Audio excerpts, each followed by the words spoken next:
Hello and welcome to this Pearson Primary History Unit briefing. In this video, I'll be taking you through our unit on 20th century conflict. The national curriculum states that pupils should be taught about a study of an aspect or theme in British history that extends pupils' chronological knowledge beyond 1066. In this unit, pupils will have the opportunity to learn about Britain's role in the world during the two most significant conflicts in history, the First and Second World Wars.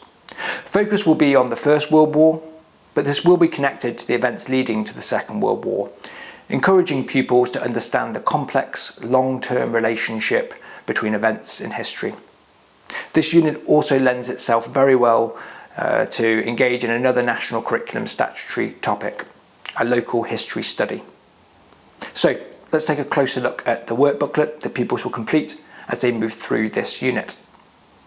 The booklet begins with a knowledge organiser.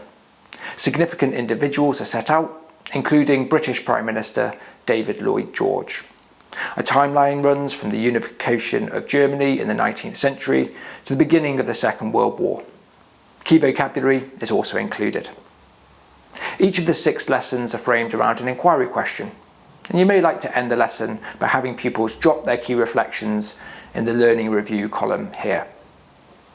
Now let's take a closer look at each of these lessons in turn.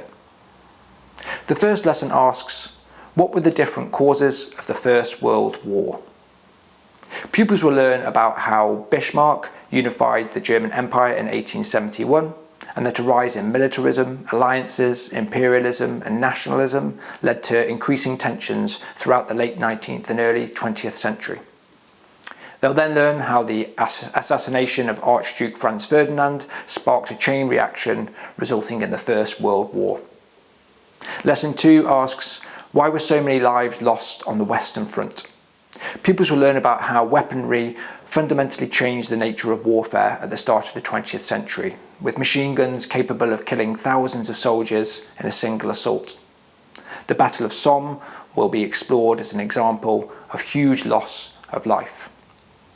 Lesson 3 asks, was the Treaty of Versailles fair? Pupils will learn how, when the First World War ended, with naval blockades, the US entry into the war and a major spring offensive, the leaders of Britain, France and America came together to decide what punishment Germany should receive. They'll also learn about the different aims of the leaders. Lesson 4 asks, how did Hitler rise to power? Pupils will learn about how the harsh conditions of the Treaty of Versailles, alongside a global financial crash, led to economic crisis in Germany. Coupled with resentment from the guilt clause of the Treaty of Versailles and ineffectual German leadership, pupils will learn how Hitler used his oratory skills and propaganda to seize power in Germany. Lesson 5 asks, what caused the Second World War?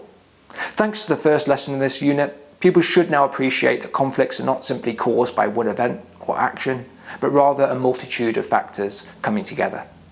In this lesson, they'll explore the legacy of the Treaty of Versailles, the role of the League of Nations, Hitler's foreign policy aims, as well as other factors.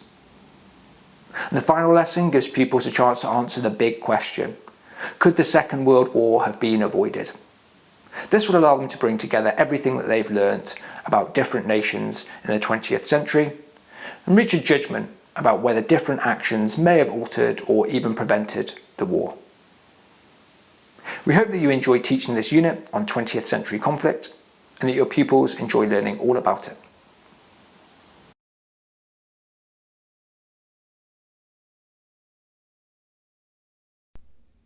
The video ends here.